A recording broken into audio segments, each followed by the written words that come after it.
Well, welcome to Via Christi Family Medicine. My name is Andrew Porter. I'm one of the Family Medicine and Sports Medicine faculty. And thank you, Dr. Anderson, for helping out with this, and Dr. Sumle. I'm going to be talking about doing a pre-participation physical examination. I'm going to primarily use the Kansas high school template, but it would be a similar template for middle school, college, and if you ever did some professional PPEs, they're going to have their own individual forms that you could follow and just go right down through that. So the first part of the PPE is going to be the history. The history is very important to make sure that the student athlete or the person that is going to be participating in the activity, that they actually fill the history portion out. Now it's okay if a parent goes through that with them, but they need to make sure that the student athlete is actually answering those questions. So the Kansas form incorporates all the 12 American Heart Association questions that they have asked us to inquire about. So those are all embedded within the form. So they're going to help screen for risky cardiovascular conditions that need to be screened for. It also is going to talk about nutritional status, past medical history, past surgical history, things like that are going to be important whether you're going to clear somebody to participate in athletics or not clear them. And the ultimate goal with this examination is to clear the person. You want people to be active. You want them to exercise, to get out there and move and just enjoy being active. Now, for those very few patients that should not be cleared because it's not safe for them to participate, this is what this is designed to do, is to catch those patients so that we screen them, find the ones that need further evaluation, do the further evaluation, and then hopefully be able to clear them from that standpoint. Or if we find something that's very serious, do an intervention and then hopefully get them back to activity or into activity after the intervention is performed.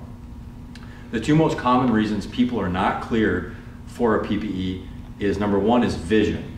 They need to have a vision in one eye, the best corrected vision, so they can be wearing contacts for the examination, or they can be wearing glasses, but they have to participate in those glasses in the sport. They have to have at least one eye that has best corrected vision of 20/40, 20/40. So that's the most common reason people are not cleared for this, is vision. And again, vision 20/40 in one eye. Second most common reason people aren't cleared is blood pressure. And what you really need to do is look at their height, their age, and where they're at in their systolic and diastolic blood pressure to correlate where that's going to be at percentile wise. And honestly, what I do, if I think somebody's kind of on the fence with that, I pull up my up-to-date calculator on those parameters. I stick it in to see what percentile they're at, to see if we can clear them or not based on that blood pressure.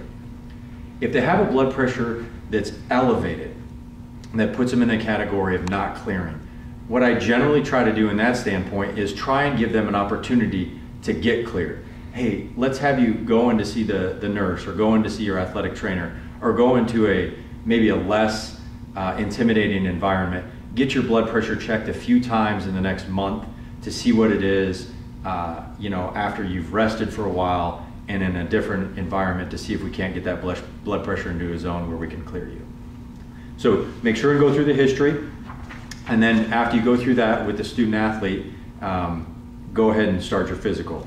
The physical form is going to have immunization status on that. They should have all that information when they got into school, and it should be able to be transferred onto the physical form. Next is going through their vital signs, their height, their weight, their blood pressure, their pulse, and their vision. Okay? And then I always calculate out the body mass index. That's a great way to start a conversation on, hey, your body mass index is low. It's less than 18.5. How's your nutritional status? And it's a great way to get into those other questions that you're going to need to ask as far as nutrition. Or let's say their body mass index is over 25 or over 30. Hey, I think it's awesome you're going out for sports. How can we help you to get into a healthier weight. One way is to clear them for the PPE if it's safe, get them exercising, and talk to them about nutrition. Next, looking at just their general appearance. Do they have a marfanoid type of appearance? And what I mean by that is looking at very specific things. There's lots of different stigmata or signs that patients will have if they have Marfan syndrome, but some specific ones that I like to look at is something called the thumb sign, where you have them put their thumb in and then roll their fingers over that. And a positive on this would be where Eric's thumb, his entire thumbnail is completely sticking out. And you can see for him it's not. And you can't have them like, you know, kind of like cheat on this. So like where he would like really try and roll his fingers over so that his thumb sticks out farther. Okay, that's called the thumb sign, or it's also called the Steinberg sign. The next sign is the Walker-Murdoch sign, or the wrist sign. What you do is you have them try and overlap their thumb over their pinky nail, and I usually have them go over the widest portion of their wrist. And a positive for that would be where his thumb completely overlaps his entire pinky nail, okay? And that is called the wrist sign or the Walker-Murdoch sign.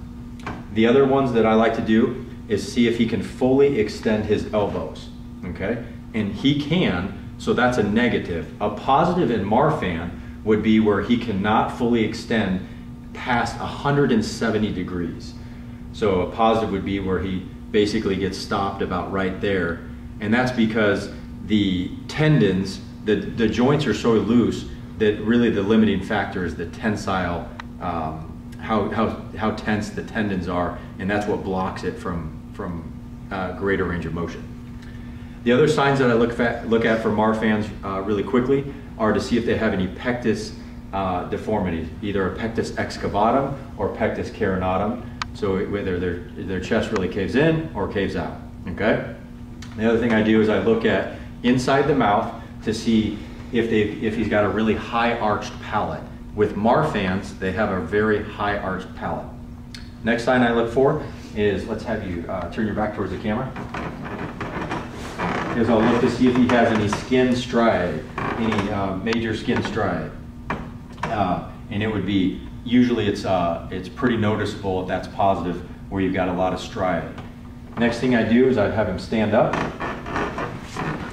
and have you bend over and touch your toes, or get close.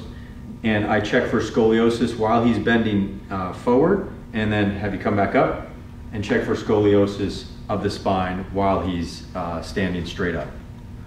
Okay, and those are the main Marfan signs that I look for.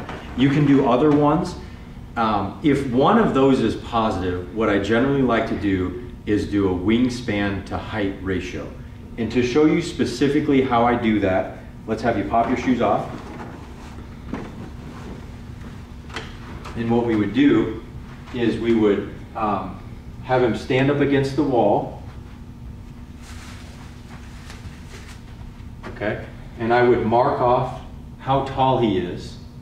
Okay, next thing I want you to do, Dr. Anderson, is with one hand on the ground, touch your fingertips to the ground, and the other hand get it as high up on the wall as you can. Okay, you can see that it's about an inch above his height. Okay, and in general, it's going to be like 3 inches to maybe even more inches above his height to be a positive wingspan to height ratio. If I'm really getting down to the nitty-gritty and I need to know specifically, I'll go back to the height and weight station and have him do it actually on the height scale, and I can get really efficient numbers that way to see if it's more than 3 inches or more than 4 inches. Because a positive wingspan to height ratio of greater than 1.05 is positive. So if somebody has more than one MSK sign, I'll do the wingspan to height ratio. And then if they are having like 2 positive MSK signs, then you really need to look at further indications for Marfan's syndrome, whether you have them see an ophthalmologist to look at their lens, have them get an echo to look for aortic root dilatation, or get a lumbar spine MRI to look for dural ectasia, or a AP pelvis X-ray to look for protrusio acetabuli. There's lots of different things you can look at for Marfan syndrome, and those are all called the Ghent criteria, G-H-E-N-T, to help you decipher if they have Marfan syndrome or not. Okay, next, going down the list, we've looked at the body habitus. Next thing we're going to do is do an H-E-N-T exam. You guys know all how to do that. Why is it important? Why do I really need to look in their ears, Dr. Porter, if I'm doing a PPE? Well, what if they have a chronically ruptured tympanic membrane, okay? And they go down on the field, you go to look at them, and they've got that ruptured TM, but you don't know if that's chronic or not, okay? So it's important to look at the integrity of their tympanic membranes, look at the integrity of their eyes, make sure that their H-E-N-T exam is normal. Going down the list, we're going to look at lymph nodes.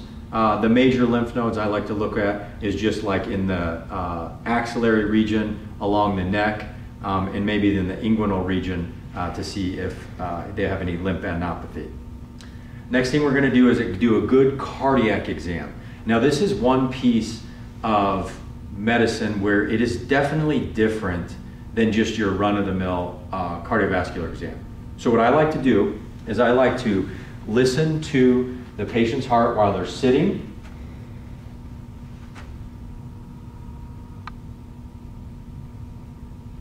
Okay, let's have you lay down on your back.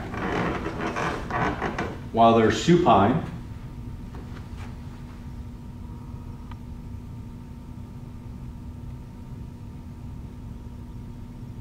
Okay, now let's have you stand up, Dr. Anderson, and what I want you to do is squat down, but stay squatted down pretty much straight up and down. Try not to lean forward. And I have them try to not lean forward because I don't want his heart rubbing up against his chest wall.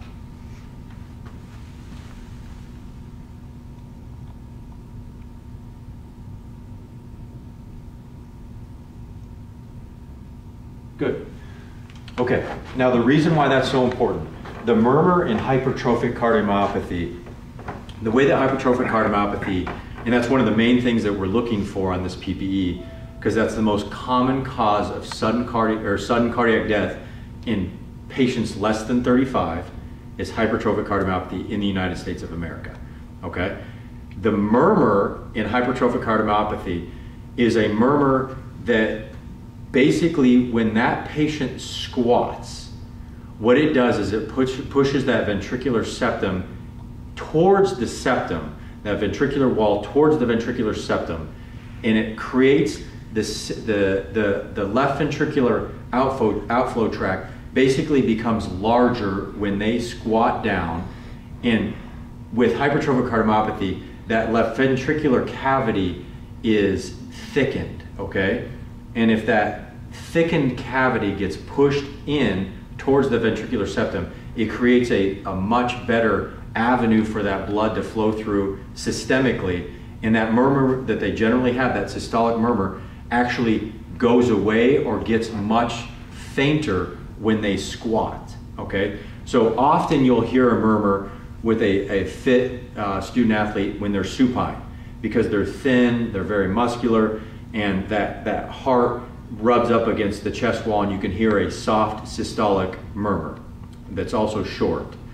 And you might hear it when they're sitting, often you don't, but then when they squat, what you want to see is if that murmur goes away or if it stays, okay? And the murmur in hypertrophic cardiomyopathy will go away or become much fainter when they squat down. Okay, so that's the cardiac component. The other component of the PPE that's kind of unique is checking for coarctation of the aorta. So I'll have you lay down on your back. And to do this, I let them know, hey, I'm going to be feeling for your femoral artery in your groin region, so I don't want you to be alarmed. So I feel for the femoral artery. Okay? And once you find it, I compare it to the radial artery of that side, and they should beat at the same time. Okay? And then I do the same exact thing on the other side. And if they're beating at the same time, that's great. If they're not, it might be an indication for coarctation of the aorta. Okay, let's have you sit back up. I do a good lung exam. listen to the lungs on the posterior aspect and then on the apices anteriorly. And then I move into the abdominal exam. Now be sure on your abdominal exam you listen with both the bell and the diaphragm to listen for bowel sounds and also to listen for any bruits. You'll be amazed at how many bruits you find if you listen with the bell on the abdomen, and that might be indicative of renal artery stenosis, an abdominal aortic aneurysm, or something like that that you should be screening for on the PPE. Look at the skin. Do they have any signs or symptoms on the skin of herpes, gladiatorum, or any type of skin lesion that would preclude them from actively participating in sports? And then if you find something like that, you think your patient has herpes gladiatorum and they're a wrestler, you need to look at the guidelines on whether they have an active infection, if they've been treated for that, and how long do they need to wait to wrestle if they have herpes gladiatorum. The final thing that you do is a GU exam. We do not do a GU exam on females. As it sits currently, we do a GU exam on males to look for an inguinal hernia. Now that might change in the years to come, but as it sits right now, it is standard of care to still look for an inguinal hernia on the PPE. Now, I've had lots of 7th graders, 8th graders, where they are really nervous about that. They don't want to go through that. You know, use your own discretion at that point, whether just a good history and, you know, kind of telling them about signs and symptoms to look for if you don't want to put them through that. But make sure and only document what you do. So if you didn't do a GU exam, just put deferred. With respect to the GU exam in males, it's important to check for an inguinal hernia, but it's also important to check for a testicular mass, if they have a varicocele or hydrocele, or maybe even a undescended testicle that would put them at a higher risk for testicular cancer. The final thing on the general medical exam is a good neurological check. I check their cranial nerves 2 through 12, look for any focal neurological deficits, and then we move into the MSK portion. Okay, on the MSK portion, I like to look through range of motion, some strength testing, and some special testing to see if they are cleared to participate. So what I'll have you do, Eric, let's have you touch your chin to your chest. Good. And look back as far as you can. Okay. Look over to the right as far as you can. Over to the left. Okay. Good. We already had him do the thoracic and lumbar range of motion when he bent forward for the scoliotic test. Okay. Now I'm going to look at his shoulder range of motion. So what I'll have you do is come up like this. Good. And that's external rotation. And like this. Okay. Arms in front of you and come up as high as you can. Okay, good. That's flexion of the shoulders, and then out from the sides and touch at the top. And that's abduction. So he has full active range of motion in all those planes. I also like to look at the rotator cuff strength testing. So let's have you come up like this, and I will push down like this to check his supraspinatus. Let's have you lock your elbows in and push in. Good. And that's looking at subscapularis. Now push out, and that's looking at infraspinatus. Okay. Now there are hundreds of shoulder special tests that you could do. I do like to look at his shoulder to see for any labrum problems, and particularly if he's going to be doing any, throwing sports or any sports where he's going to be using his arm. And I usually only check it on the dominant side. What's your okay? So have you come across your body like this? Have you lift up towards the ceiling? Okay, and then rotate and lift up. And a positive on this would be where he had significant pain localized to deep within his shoulder that got better or completely went away when he gives you the thumbs up sign. Okay. Next thing we'll do is look at his elbow range of motion. Good. Have you flex up. Okay. And this is looking at supination. Have you come over, looking at pronation. So he's got full active range of motion in his elbows. While I've got him like this, let's check his wrist. In extension, and flexion, come out. Radial and ulnar deviation. Good. Now if he was, let's say he was a quarterback or a javelin thrower or a pitcher, I would check his integrity of his ulnar collateral ligament. The way that I do that is I do it at multiple angles. All collateral ligaments need to be tested at multiple angles to see if there's any laxity. Because sometimes at 0 degrees of flexion, there's no laxity, but when you flex it a little bit, maybe 15, 30 degrees, you feel a little bit of laxity. So check them at multiple angles. So I have them locked out here, and I do a valgus strain on that UCL to see if there's any laxity. Then I'll flex them up about 30 degrees, and I'll do the same thing there. A positive would be where you feel laxity and some pain. Okay. Next thing we'll do, we'll look at his lower extremities. Let's have you lay down on your back. And for this, what I like to do is check hip range of motion. So the way that you do that is you flex them up to 90 degrees, and you base range of motion in the hip based on which way the femur is pointing. So when I bend them in like this, that is going to be external rotation of the hip, and then internal rotation, and I do the same thing on the other side, okay? And then looking at knee range of motion, let's go ahead and have you bend your knees, bring your heels as close to your body as you can. Good, straighten back out. So looking at flexion and extension of the knees. Ankles, let's have you bring your ankles back as far as you can. Looking at dorsiflexion, point them forward, plantar flexion, and then I usually have him point them in and point them out, looking at internal and external rotation.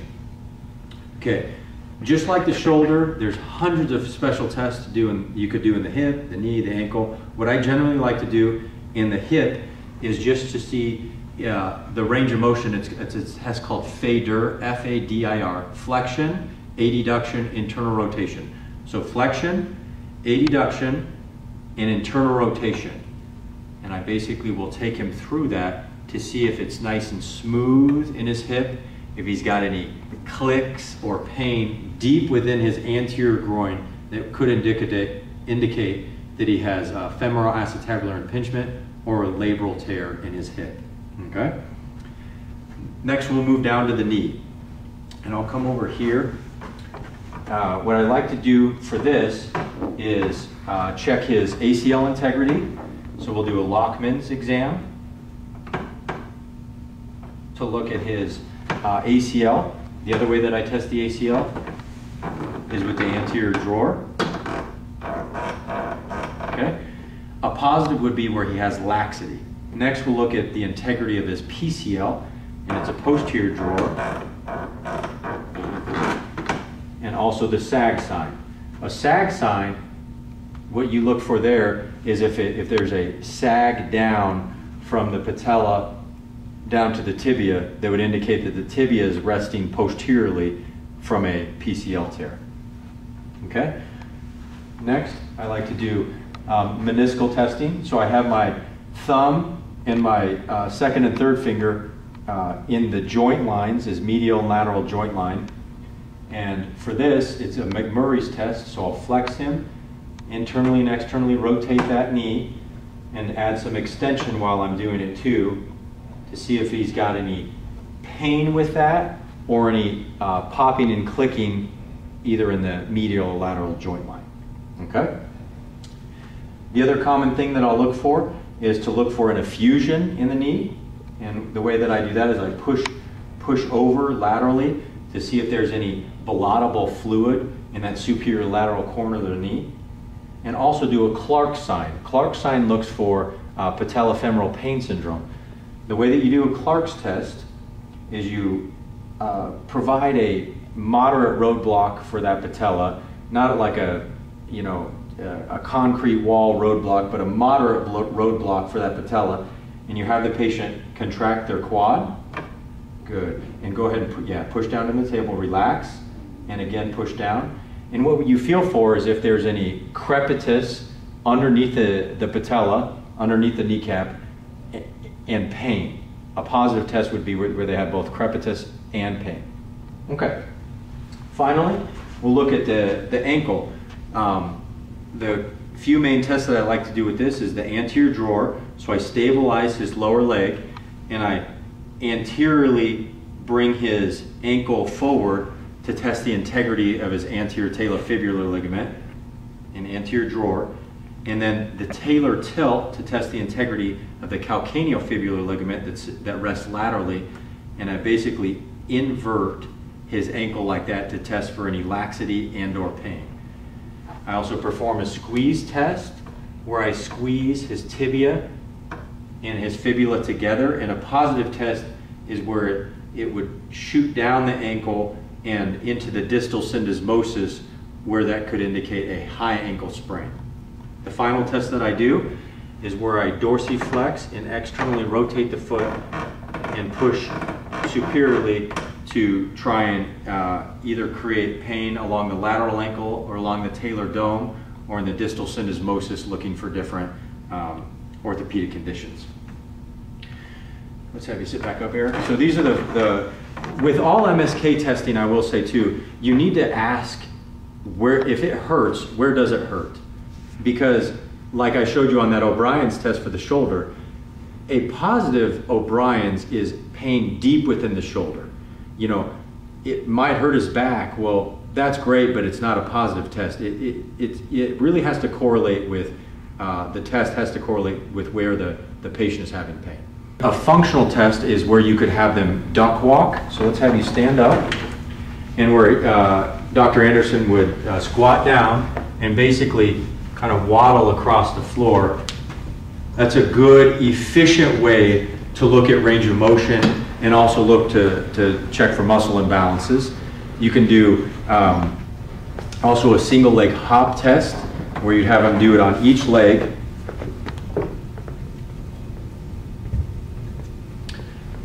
And this brings us to the conclusion of our PPE. I look through all the paperwork, the history, make sure I've got it all completed. And then really the categories are they cleared for all sports without restriction?